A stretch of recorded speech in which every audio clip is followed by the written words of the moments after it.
Bem-vinda, bem-vindo ao podcast Autoconsciente. Eu sou Regina Gianetti, a sua repórter da Alma, e o nosso assunto neste episódio é: por que nos sabotamos?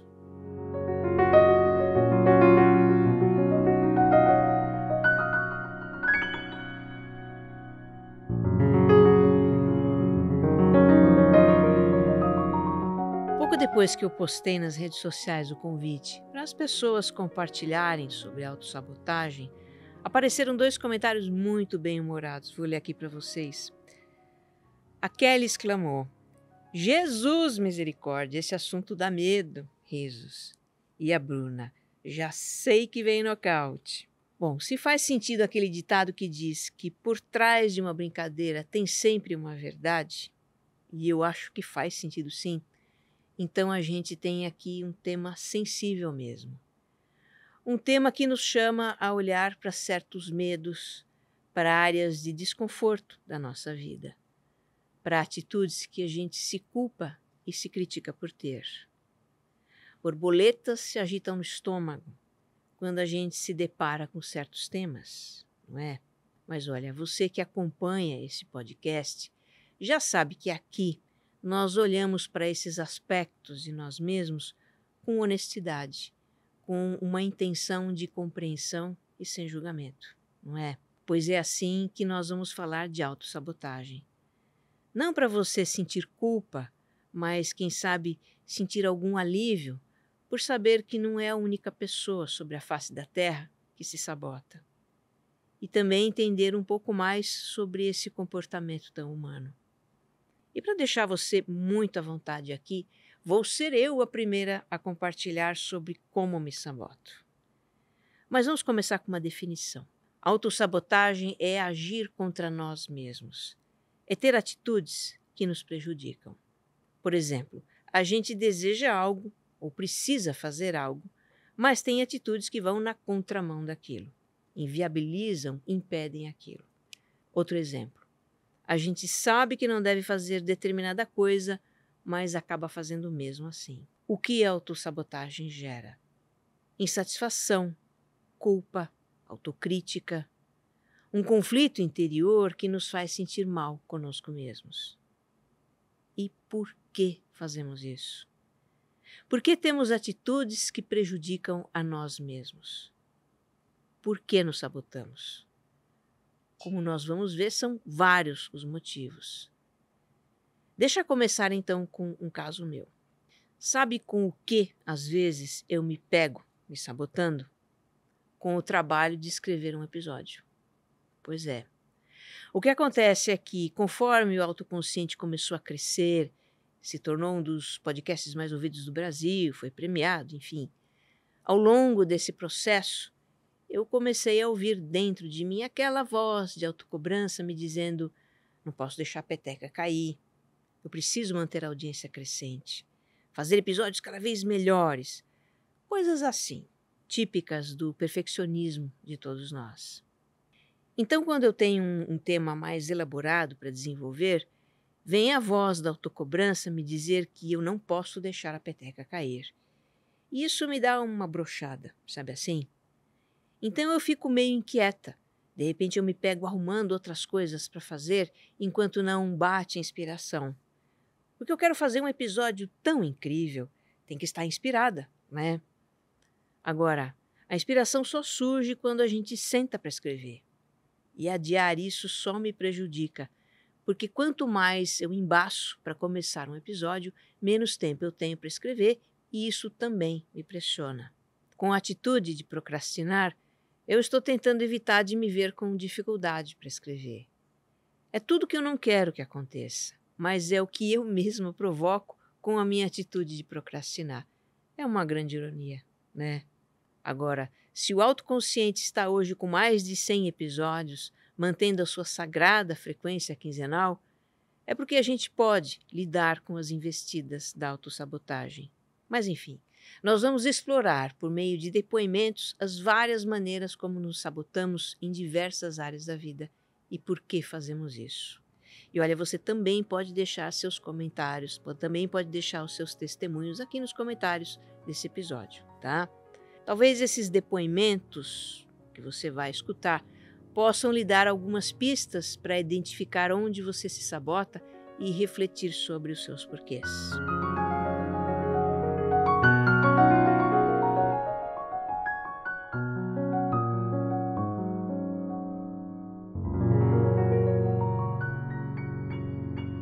O que mais apareceu nos depoimentos que eu recebi foram histórias de autossabotagem como a minha, ligadas ao medo de falhar, à autocobrança, ao sentimento de não sermos bons o bastante, ao alto nível de exigência que temos de nós mesmos. Por exemplo, a Rita percebe que se sabota com o que chama de mania de perfeição. Ela já começou muitas coisas, trabalhos, atividades de lazer, treinos, leituras, e as abandona porque não estava se dedicando o suficiente ou os resultados não estavam bons o bastante. Ela diz: já mudei de profissão algumas vezes por achar que não desempenhava bem as minhas atribuições, mesmo recebendo elogios. Hoje, olhando para o passado, ela percebe o quanto deixou de realizar por causa disso. Se a autossabotagem faz alguns abandonarem as coisas no meio, outros nem se permitem começar. A Patrícia inúmeras vezes desistiu de algo que ela queria sem nem mesmo tentar, porque pelo menos assim não tem que lidar com a frustração de não conseguir. Já a Cris desabafa. Sempre me acho incapaz de investir em projetos, cursos ou um novo desafio. Ela se sabota com questionamentos se aquele é o momento ou o projeto certo e acaba não fazendo nada. Por sua vez, a Juliana não tem dúvida do que é importante para ela e mesmo assim se sabota. Você sabe qual é o seu caminho, mas o medo de fracassar te paralisa, ela explica.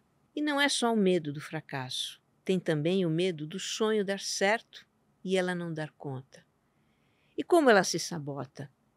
Se distraindo com outras coisas, saindo do foco e acaba não fazendo o que tem que fazer. Bob observa que a autossabotagem tem tudo a ver com a sua cruel voz da autocrítica, que o coloca para baixo, e aí ele se esquece dos seus méritos, das suas conquistas, das suas capacidades. Então, ou ele paralisa e não faz o que precisa fazer, ou fica remoendo questões insolúveis que consomem tempo e energia. De um jeito ou de outro, ele acaba não realizando o quanto poderia realizar. Nossa autocobrança pode nos levar a sabotar também processos de mudança e crescimento, porque inevitavelmente vamos ter que olhar para nós, para o que não está funcionando.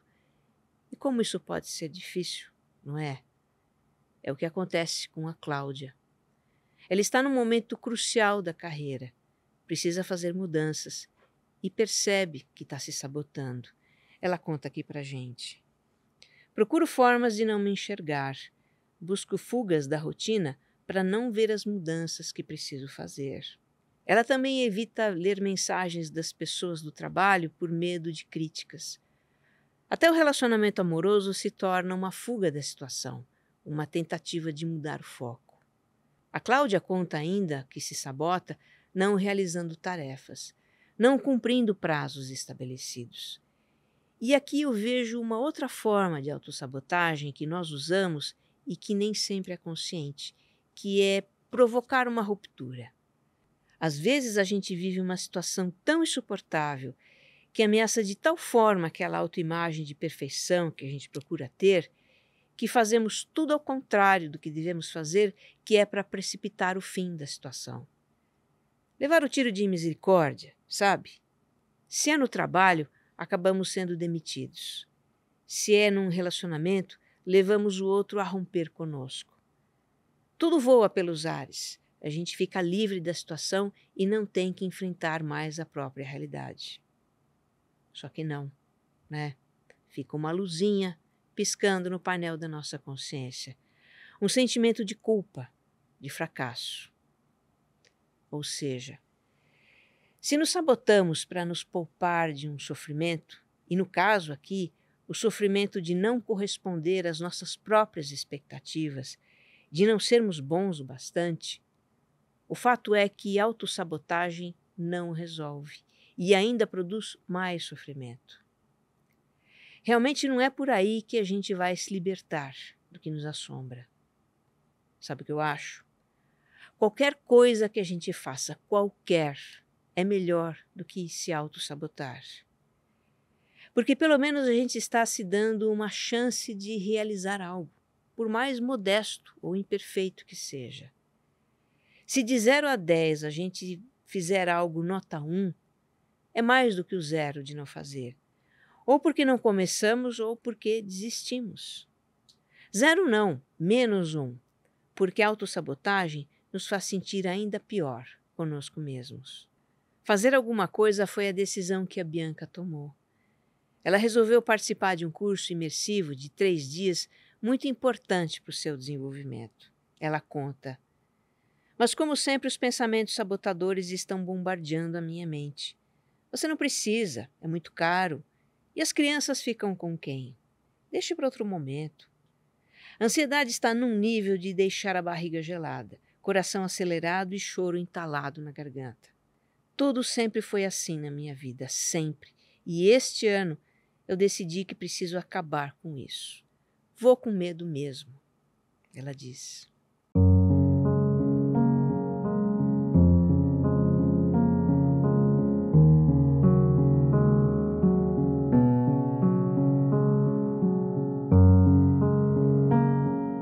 Eu já falei bastante da nossa autoexigência de perfeição aqui no Autoconsciente. Tem indicações de episódios ligados a esse assunto na descrição deste. Depois vai lá conferir.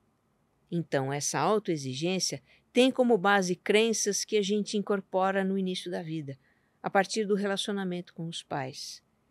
Crenças que são diariamente reforçadas por outros relacionamentos e contextos da existência, porque elas estão aí, no mundo.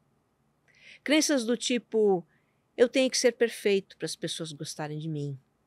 Eu preciso ter sucesso para ser valorizado, por exemplo. A crença de que precisamos ser perfeitos pode nos levar a atitudes autossabotadoras, como conversamos até aqui. E além dessa, que é tão central na nossa vida, temos muitas outras crenças limitantes que podem também nos levar a atitudes várias de autossabotagem. Alguns ouvintes têm clareza disso e compartilham com a gente as suas histórias. A Patrícia, por exemplo, herdou da família a crença de que se existe 1% de chance de algo dar errado, esse 1% vai acontecer com ela. Na minha vida profissional, embora eu me sinta quase sempre realizada, me peguei direto evitando desafios, pois antes de tentar já sabia que ia dar errado. Para que tentar um mestrado se eu não vou passar? Por que arriscar determinado trabalho se eu posso não gostar? Sempre que tenho alguma ideia que considero boa, já penso nos problemas que ela pode ter, nas dificuldades que terei que enfrentar, nos riscos, no julgamento dos outros. Acabo me convencendo que não é uma ideia tão boa e acabo desistindo. É muito evidente a relação entre a crença de que tudo vai dar errado e atitudes sabotadoras, não é? A Eduarda tem uma crença limitante de insuficiência. Ela cresceu ouvindo em casa comentários do tipo: não sei para que prestar essa prova, você não vai passar. O resultado é que ela tem receio de ser insuficiente em qualquer situação ou coisa que se propõe a fazer. No trabalho, nos estudos. Chegou até a terminar um relacionamento que a fazia feliz por não se achar à altura do parceiro. Ele é um homem muito inteligente, fala inglês, funcionário concursado, coisa e tal. A Eduarda conta: continuo me autossabotando e infeliz por não viver aquilo que eu realmente desejo no meu coração. Ela diz que está sempre à espera de que lhe digam algo bom e, enquanto não disserem, continuará se sentindo insuficiente. O Val se vê regido por uma crença limitante que ele chama de lei pessoal e que é: eu sou um fracasso. Ele sabe que é uma mentira pessoal, tanto que desenvolve muito bem tudo que lhe chega, empreende, inova, não tem problema algum. Só que quando ele está à beira de atingir o sucesso, se autossabota desistindo de tudo. E assim se confirma a crença: eu sou um fracasso. Ele conta assim: É um ciclo vicioso em que o meu inconsciente me leva à autossabotagem para testificar a minha lei pessoal de que sou um fracasso, ele explica. Esse compartilhar do Val deixa muito claro e cristalino como a gente inconscientemente, sem perceber, acaba tendo atitudes que confirmam as nossas crenças limitantes. Alguns chamam isso de a profecia que se autocumpre. Isso também é autossabotagem, né? O Doug conta como acontece com ele. Não me acostumei com as coisas dando certo. Sempre passava por situações difíceis e extremas que me levavam ao chão para depois me reerguer. Ainda hoje, após ter tido um despertar de consciência, me deparo com esse fantasma do passado. Quando me dou conta, eu já me enfiei em alguma situação de risco, que sei que, de novo, me levará ao chão. É como se lá no fundo eu precisasse viver uma montanha-russa com altos e baixos para depois me sentir levemente bem. Agora, com essa crença de que as coisas têm que dar errado para depois dar certo, quanta energia o Doug não teve que investir para realizar o que ele deseja. É como se ele sempre estivesse andando em zigue-zague, em vez de andar em linha reta. Já a Ingrid acredita que certas situações vão provocar uma crise de ansiedade nela. Acho que me autossaboto em momentos quando era para estar tendo uma crise de ansiedade e não estou, mas aí começo a ter, ela explica. Veja você a força de uma crença limitante. Para completar, a Ingrid tem ansiedade do nada, em situações que não era para ter, e aí não entende nada. Diz que o seu corpo parece estar sempre no automático e ela vive em uma espiral de ansiedade. De fato, Ingrid, nosso corpo tem processos automáticos e a reação de ansiedade é uma delas. Ela é acionada por um gatilho, quer dizer, uma situação que é interpretada como ameaçadora pelo seu cérebro, que então dispara a reação de ansiedade. O que ocorre é que você ainda não está consciente das situações que funcionam como gatilhos e as reações a pegam de surpresa. Bem, para encerrar esse tópico, se a gente se autossabota para confirmar crenças limitantes, precisamos trabalhar nessas crenças para acessar a autossabotagem. Dificilmente podemos fazer esse trabalho sozinhos, tá? Precisamos de ajuda, de um psicólogo, de um terapeuta comportamental. Tem também treinamentos feitos em grupo que trabalham isso. Existem muitas linhas, muitas abordagens. Se você tem essa questão na sua vida, procure esse suporte.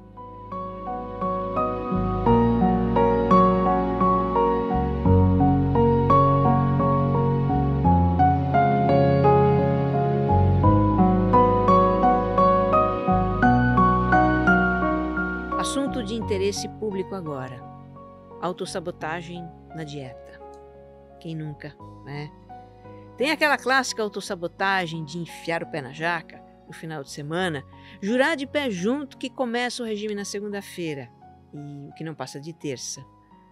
A Sofia confessa que sabota a dieta toda sexta-feira, que se premia com guloseimas quando começa a academia. Ela gostaria de estar mais feliz com seu corpo, mas sente que não tem forças para fazer o que deve ser feito. O caso da Sofia ilustra bem um motivo muito comum para a autossabotagem na dieta, que é o conflito entre prazer e privação. Entre o prazer de comer o que a gente gosta e as privações de uma dieta. Adivinha o que é mais forte? Bom, enquanto a gente entender dieta como privação, vai ser uma parada dura mesmo. A dica é encarar a dieta como um meio pelo qual a gente vai atingir um objetivo desejado e se motivar para o objetivo. Essa questão precisa de um aprofundamento que você encontra em um dos episódios do Autoconsciente, o 20, discutindo a nossa relação com a comida, e o 53, mudança de hábitos. O que também nos leva a sabotar uma dieta, um programa de qualidade de vida, são pensamentos do tipo: não tenho força de vontade, não consigo, isso não funciona para mim. Bem, isso são crenças limitantes, né? Trabalhar essas crenças para fortalecer a autoconfiança vai abrir caminho para uma reeducação alimentar, para um trabalho de qualidade de vida. O Everton compartilhou que emagreceu 16 quilos, mudando a sua forma de pensar e agir antes de colocar no prato um pedaço a mais de pudim, uma colher a mais de arroz. A gente também precisa ficar esperta para o canto de sereia da autoindulgência, sabe? Aquela sedutora voz interior que diz: hoje eu mereço, hoje eu estou bem, quando eu quiser eu posso atingir meu objetivo, ou não vou levantar cedo para caminhar, hoje eu mereço dormir. Dar uma escapada, né, na sua reeducação alimentar ou do seu exercício físico pode ser um ato consciente, uma pausa, um agrado que damos a nós mesmos, não tem problema algum. Mas se depois dessa escapada fica um torturante sentimento de culpa, aí é bem provável que a gente tenha caído no canto da sereia. O medo do fracasso também sabota uma dieta. Tem muito disso de não fazer por medo de fracassar e se decepcionar consigo mesmo, que foi o que a gente discutiu no segundo bloco desse episódio. E tem também a autossabotagem por medo do sucesso na dieta, por incrível que pareça. Escuta o que conta a Luísa. Quando estou vendo que estou chegando ao peso pretendido, começo a comer mais para voltar ao peso antigo. A Dáglia passa por isso também. E no caso dela, o que acontece é o seguinte: quando vejo minhas roupas mais folgadas, começo a pensar na trabalheira de apertar as roupas e manter o peso. E aí eu jogo tudo para o alto. Bom, a gente tem aqui um medo de não conseguir sustentar um sucesso, um êxito, o que não deixa de ser um medo de fracassar também. Vamos combinar como a nossa mente complica as coisas, não é? Já Ana Paula se sentiu desconfortável quando alguém observou que ela estava mais magra. E horas depois, ela conta que estava procurando algo para comer fora do seu plano alimentar, num típico ato de autossabotagem. O insight que ela teve depois disso foi que não estava se sentindo à vontade em não ser mais como antes. Ela conta: parece que o meu comportamento tende a me levar para o lugar em que eu me sinto segura. E por falar em segurança, é a busca desse sentimento que nos leva à autossabotagem nos relacionamentos amorosos. A gente não poderia deixar de mencionar essa área da vida aqui. A Raquel conta como isso acontece com ela.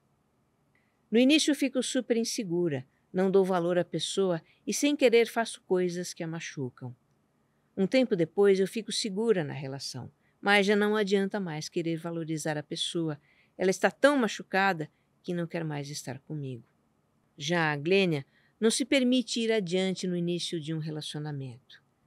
A insegurança faz ter pensamentos do tipo: não vou investir, não vai passar disso, não vai dar em nada mesmo. E tem também quem termine uma relação, mesmo que esteja indo bem, porque tem medo que o outro tome a iniciativa de terminar por algum motivo. Esse é outro assunto que merece aprofundamento. E se você se identificou com essas situações, eu convido a escutar ou reescutar os episódios 74 e 75 sobre relacionamento amoroso, que explicam as razões dos nossos temores e dificuldades nessa área da vida. Por fim, já que estamos falando de relacionamento, vamos incluir aqui também a autossabotagem motivada pelas relações interpessoais, ou seja, nós e os outros.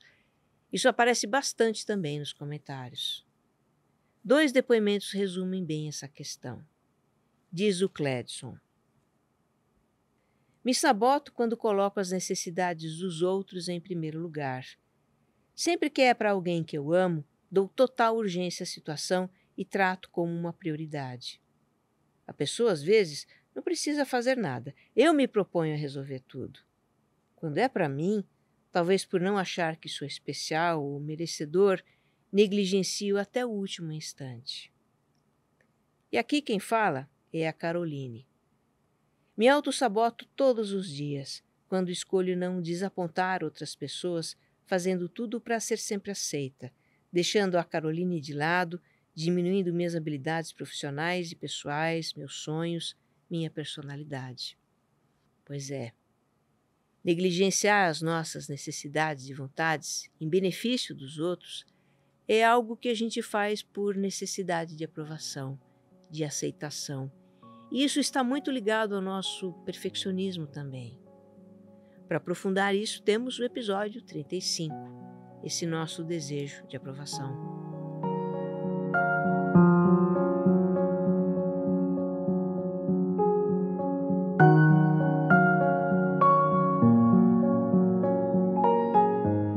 Eu reuni nesse episódio as formas e os motivos de autossabotagem mais compartilhados pelos ouvintes. E é certo que existem muitas outras nuances desse comportamento. Eu acredito também que você tenha se identificado com várias situações que escutou aqui. Eu também me identifiquei. A autossabotagem é cheia de truques, não é? Como ela sabe ser convincente, sofisticada, às vezes tão sutil que a gente nem se dá conta dela. É como se fosse uma pessoa dentro de nós. A Jami conta que foi formalmente apresentada à sua sabotadora interior em um retiro de silêncio, de meditação, de 10 dias, o Vipassana. Participar desse retiro foi escolha dela, que concordou com todas as regras, rotinas e restrições do programa. E dia após dia, se deu conta de como negociava consigo mesma não participar de atividades e burlar restrições. Ela diz assim: era mais fácil não seguir as regras e permanecer nas minhas zonas de conforto a encarar as limitações autoimpostas do meu corpo e da minha mente. Nesse retiro eu percebi mais claramente como negocio comigo mesma de muitas maneiras, me prejudicando. Esse insight reverbera na minha vida até hoje. Não deixei de me sabotar, mas essa experiência me ajudou a perceber a minha sabotadora interna e acolhê-la. Quando estou muito resistente a alguma mudança, ou quando arranjo desculpas para não fazer o que precisa ser feito, lembro dela e tenho uma oportunidade de mais reflexão antes de simplesmente reagir fugindo. Quem sabe você também possa começar a encarar a autossabotagem como uma pessoa dentro de você. E quando na sua mente ouvir a voz dela, esteja essa voz temerosa, aflita ou sedutora, como o canto da sereia, apenas pergunte a ela: o que você está querendo evitar? E então essa voz vai lhe falar de uma crença, um medo, uma insegurança, um apego, uma resistência. Essa voz não é sua inimiga, tá? É sua aliada. E lhe mostra o que precisa ser trabalhado para o seu crescimento, para a sua realização. Que você esteja bem. Um abraço.